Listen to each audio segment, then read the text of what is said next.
Hello दोस्तों, मेरे इस YouTube चैनल पर आप सभी का स्वागत है।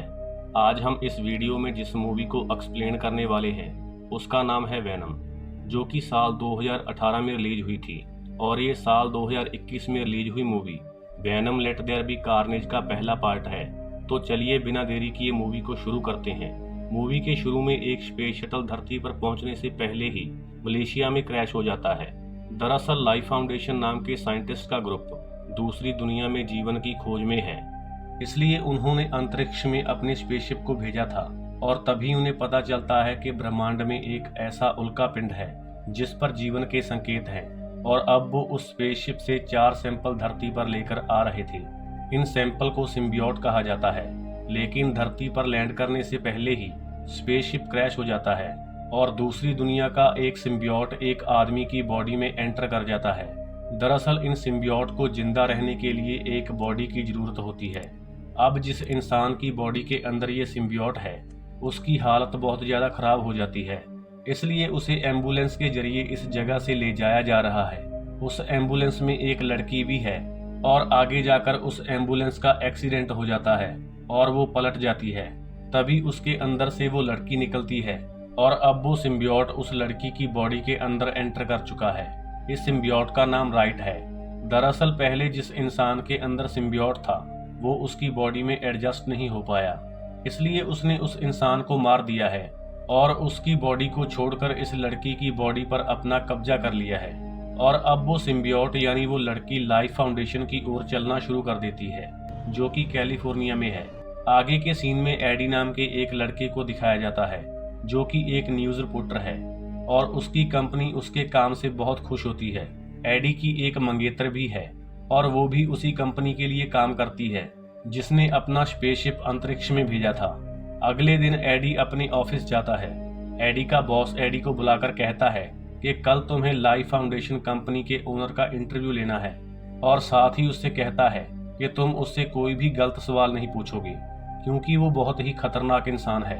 अगर तुमने उसके पसंद की कोई बात ना की तो तुम और हम दोनों ही बहुत बड़ी प्रॉब्लम में आ सकते हैं।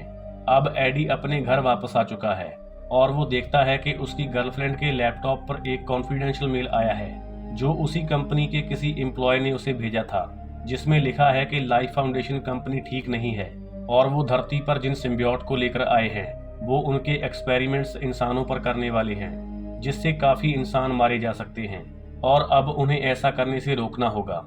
उस मेल के अंदर उन सारे एक्सपेरिमेंट्स की डिटेल होती है और ये बात अब एडी को भी पता चल चुकी है, इसलिए अब एडी लाइफ फाउंडेशन कंपनी के ओनर के पास जाता है जो इस मूवी का विलेन है, जिसका नाम कार्लटन ड्रेक है।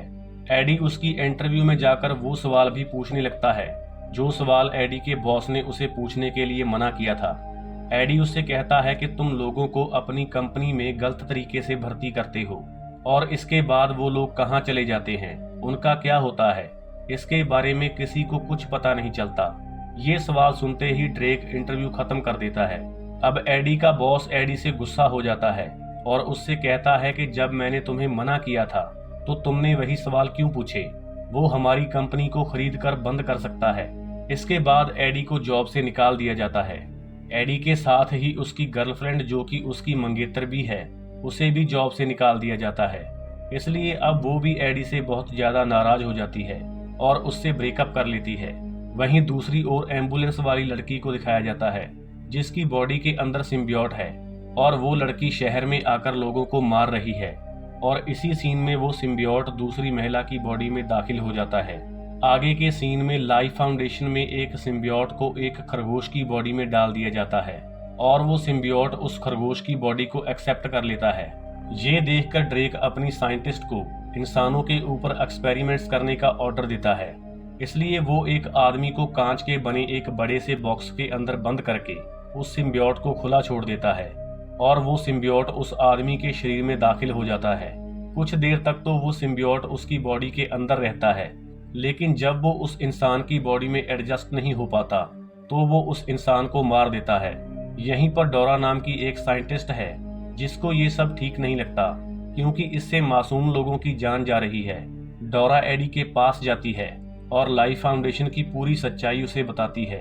वो कहती है कि इस दुनिया के सारे रिसोर्सेज इंसानों ने लगभग खत्म कर दिए हैं और यहाँ पर जनसंख्या बहुत ज्यादा है। हमारा ओनर ड्रेक जानता है कि जल्द ही ये दुनिया पूरी तरह से खत्म हो जाएगी, इसलिए अब वो इस पृथ्वी को छोड़कर दूसरे ग्रह पर जाना चाहता है और उसे पता है कि इस ब्रह्मांड में एक ऐसा ग्रह मौजूद है जहाँ पर जीवन है और अब वो उस ग्रह पर रहने के लिए बहुत सारे एक्सपेरिमेंट्स कर रहा है। उस ग्रह पर बहुत तरह के जीव हैं और उसी ग्रह से हम 4 सिम्बियोट इस धरती पर लाए थे। उनमें से एक सिम्बियोट भाग गया है और बाकी के 3 सिम्बियोट पर वो लगातार एक्सपेरिमेंट्स कर रहा है और उन एक्सपेरिमेंट्स की वजह से वहां पर लोगों की जानें जा रही हैं। वो एडी से कहती है कि तुम उसका असली सच दुनिया के सामने लाओ, लेकिन एडी उस वक्त तो डोरा को ऐसा करने से साफ मना कर देता है, पर बाद में चुपके से वहां उस लैब में चला जाता है जहां पर ये सभी एक्सपेरिमेंट्स हो रहे हैं। वहां पर वो उन लोगों की फोटो खींचता है जिन पर एक्सपेरिमेंट्स किए गए हैं और तभी वो देखता है कि उसकी दोस्त को भी यहाँ पर कैद किया गया है जिसके ऊपर एक्सपेरिमेंट हो चुका है। एडी किसी तरह से उस गिलास को तोड़ता है और उसे बाहर निकालता है, लेकिन उसकी दोस्त उसी पर हमला कर देती है क्योंकि उसके अंदर सिम्बियोट है। लेकिन तभी वो सिम्बियोट एडी की बॉडी में एंटर हो जाता है। इस सिम्बियोट का नाम वेनम है। इसके बाद वहां पर बहुत सारे गार्ड्स आ जाते हैं जो एडी का पीछा करते हैं, लेकिन एडी के शरीर में अब बहुत ज्यादा पावर और फुर्ती आ चुकी है और वो वहां से बचकर वापस अपने घर आ जाता है। उसे बहुत भूख लगती है। घर में जितना भी खाना है एडी वो सारा खाना खा जाता है, लेकिन ये खाना उसे डाइजेस्ट नहीं होता, जिस कारण उसे उल्टियां आ जाती हैं। और जब वो मिरर में अपनी शक्ल देखता है तो वहां पर उसे किसी और का ही चेहरा दिखाई देता है, जिससे एडी एकदम डर जाता है। इसके बाद वो अपनी गर्लफ्रेंड के पास जाता है जो अब किसी डॉक्टर को डेट कर रही है। एडी उसे अपने बारे में सब कुछ बताना शुरू करता है, लेकिन जब वहां पर वेटर आता है तो एडी उससे खाना छीनकर खाने लगता है और वहां पर जितने भी लोग होते हैं वो उन सबका खाना खाना शुरू कर देता है। इसके बाद वो वहां पर पड़े फिश टैंक के अंदर चला जाता है क्योंकि उसे बहुत ज्यादा गर्मी लग रही होती है और वो उसी फिश टैंक से क्रैब को निकालकर खाना शुरू कर देता है। आगे एडी की मंगेतर का बॉयफ्रेंड उसे अपने हॉस्पिटल ले जाता है जहां पर उसका MRI किया जाता है। इसके बाद एडी अपने घर आ जाता है और तभी वहां पर ड्रेक के आदमी आ जाते हैं। दरअसल ड्रेक को पता चल चुका है कि वेनम नाम का सिम्बियोट एडी की बॉडी के अंदर घुस चुका है, लेकिन एडी अब पहले जैसा नहीं रहा क्योंकि अब उसके अंदर वेनम की शक्तियां और ताकत आ चुकी है। और इसके बाद एडी और उन सभी के बीच लड़ाई होती है, लेकिन एडी उन सभी को चकमा देकर और बाइक लेकर वहां से भाग जाता है। वहीं दूसरी ओर ड्रेक ड्रोन से ये सब देख रहा है और वो ये सब देखकर बहुत खुश होता है क्योंकि वेनम ने एडी की बॉडी को पूरी तरह से एक्सेप्ट कर लिया है और उसके लिए ये एक बहुत बड़ी कामयाबी की बात है क्योंकि वो भी ऐसा ही चाहता था। उसके आदमी और ड्रोन बहुत जबरदस्त तरीके से एडी का पीछा करते हैं। आगे एडी की बाइक का एक्सीडेंट हो जाता है जिसमें उसके हाथ पैर बुरी तरह से टूट जाते हैं, लेकिन अगले ही पल वेनम का सिम्बियोट उसकी बॉडी को पूरी तरह से ठीक कर देता है और इसके बाद एडी एक बड़े हैवान में बदल जाता है। और फिर वो हैवान यानी कि एडी वहां पर लाइफ फाउंडेशन के हर एक आदमी को मारकर पानी में छलांग लगा देता है और वहां से निकल जाता है। इसके बाद एडी के सामने वेनम आता है और उसे कहता है कि मेरा साथ दोगे तो फायदे में रहोगे। एडी उससे पूछता है कि क्या अब तुम इंसानों को खाओगे, तो वेनम कहता है कि इसलिए तो हम यहाँ पर आए हैं, अगर जिंदा रहना चाहते हो तो मेरा साथ दो और बदले में मेरी शक्तियों और ताकत का इस्तेमाल करो। मुझे ड्रेक के रॉकेट तक पहुंचना है। दूसरी तरफ लाइफ फाउंडेशन कंपनी की लैब में एक सिम्बियोट मारा जाता है जिससे ड्रेक को बहुत गुस्सा आता है। उस सिम्बियोट को डोरा की बॉडी में डाला गया था और अब डोरा भी मर चुकी है। अब ड्रेक एडी को किसी भी तरह से पकड़ना चाहता है क्योंकि उसके अंदर वेनम है। दूसरी तरफ एडी को दिखाया जाता है जिसके पास ड्रेक के खिलाफ बहुत सारे सबूत हैं, इसलिए वो उसी न्यूज़पेपर के ऑफिस में जाता है जहां पर वो पहले जॉब किया करता था। और जब वो सारे सबूत टेबल पर रखकर वहां से जा रहा होता है तब वहां पर स्वॉट की टीम आ जाती है और एडी को चारों ओर से घेर लेती है, लेकिन इससे पहले कि वो उसको पकड़ते वो हैवान फिर से एडी की बॉडी से बाहर आ जाता है और सभी ऑफिसर को बुरी तरह से मारता है। इसके बाद वो एक ऑफिसर को खाने वाला होता है कि तभी यहाँ पर एडी की गर्लफ्रेंड आ जाती है, जिसे देखकर वो फिर से एडी के रूप में आ जाता है। एडी उससे कहता है कि तुम्हें यहाँ पर नहीं आना चाहिए था लेकिन वो एडी से कहती है कि तुम्हें मेरी जरूरत है, और इसके बाद वो उसे हॉस्पिटल ले जाती है। वहीं दूसरी ओर लैब में ड्रेक के पास एक छोटी बच्ची आती है जिसके अंदर दूसरा सिम्बियोट है जिसका नाम राइट है। उस बच्ची को देखकर ड्रेक कहता है कि तुम्हें यहाँ पर नहीं होना चाहिए था। वो बच्ची उसे हाथ लगाती है और तभी दूसरा सिम्बियोट ड्रेक के अंदर चला जाता है। उधर एडी अपनी गर्लफ्रेंड के साथ हॉस्पिटल में आता है जहाँ पर एक बार फिर से उसका एमआरआई किया जाता है। एमआरआई मशीन की आवाज की वजह से उसके अंदर जो वैनम है वो उसके शरीर से बाहर आ जाता है, जिसे उसकी गर्लफ्रेंड एक गिलास के कमरे में बंद कर देती है, जिससे एडी बहुत खुश होता है क्योंकि एडी भी नहीं चाहता था कि वैनम उसके अंदर रहे। लेकिन तभी वहां पर ड्रेक के आदमी आ जाते हैं जो एडी को पकड़कर अपने साथ ले जाते हैं और तभी वैनम दूसरी ओर से बाहर निकल जाता है। अब ड्रेक एडी को कहता है कि जो तुम्हारे अंदर है वो मुझे दे दो, लेकिन एडी कहता है कि तुमने बहुत देर कर दी क्योंकि अब वैनम मेरी बॉडी से बाहर निकल चुका है। और जब उसे पता लगता है कि एडी के शरीर में वो सिम्बियोट नहीं है तो वो अपने आदमियों को उसे मारने के लिए कहता है। अब ड्रेक के आदमी एडी को जंगल में ले जाते हैं और इससे पहले कि वो एडी को मारते तभी वहां पर एडी की गर्लफ्रेंड आ जाती है जिसके अंदर वैनम है, और वैनम वहां पर सबको मार देता है। अब वैनम फिर से वापस एडी की बॉडी में आ जाता है और अब एडी और वैनम को पता है कि ड्रेक और उसके अंदर के सिम्बियोट के बीच में एक एग्रीमेंट हुआ है। ड्रेक राइट को उसके प्लेनेट पर लेकर जाएगा ताकि और भी कई सारे सिम्बियोट को धरती पर लाया जा सके, और अगर एक बार वो सिम्बियोट धरती पर आ गए तो वो सबको मारकर धरती पर जीवन को पूरी तरह से नष्ट कर देंगे।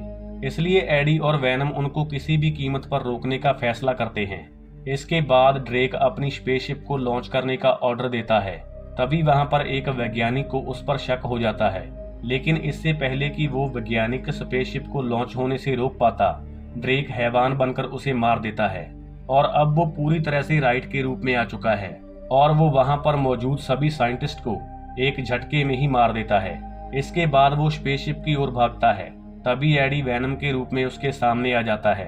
इसके बाद उन दोनों के बीच बहुत भयंकर फाइट शुरू हो जाती है।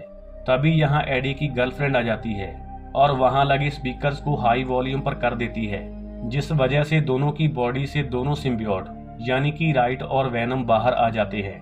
दरअसल एडी की गर्लफ्रेंड को उन सिम्बियोट की कमजोरी का पता था क्योंकि जब एडी को एमआरआई मशीन के अंदर डाला गया था तो हाई फ्रीक्वेंसी की वजह से उसकी बॉडी से वैनम बाहर आ गया था और अब वो दोनों सिम्बियोट उनकी बॉडी से बाहर निकल गए हैं।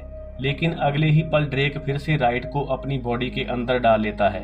एडी को मारने के बाद ड्रेक यानी कि राइट स्पेसशिप के अंदर चला जाता है, लेकिन इससे पहले कि एडी पूरी तरह से मारा जाता, वैनम उसके पास आकर उसकी बॉडी में एंटर कर जाता है और अब वो स्पेसशिप पूरी तरह से लॉन्च हो चुका है।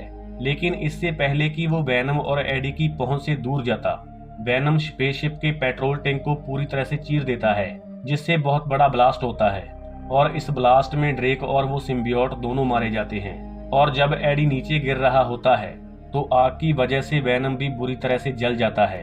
वो एडी की बॉडी से अलग हो जाता है और एडी पानी में गिर जाता है।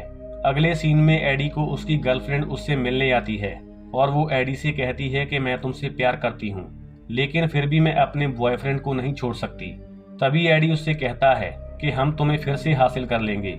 ये सुनकर वो पूरी तरह से हैरान हो जाती है। उसे शक है कि वैनम अब भी एडी के अंदर है, लेकिन एडी कहता है कि वैनम मेरी बॉडी को छोड़कर जा चुका है और ऐसा कहकर वो वहां से चला जाता है।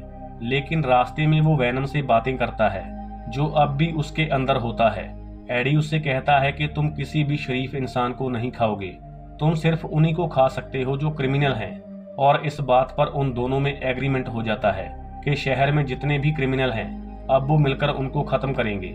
इसके बाद एडी जेल में जाता है जहां पर वो एक खतरनाक कैदी का इंटरव्यू लेना चाहता है। इसका नाम क्लेट्स है।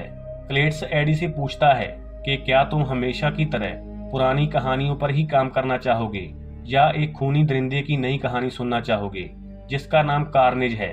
इसके बाद ये मूवी यहीं पर खत्म हो जाती है। आशा करता हूँ कि आपको ये मूवी पसंद आई होगी। अपनी अगली वीडियो में हम इस मूवी के सेकंड पार्ट को एक्सप्लेन करेंगे। तो मिलते हैं अगली मूवी की कहानी के माध्यम से। वीडियो देखने के लिए आपका बहुत बहुत धन्यवाद।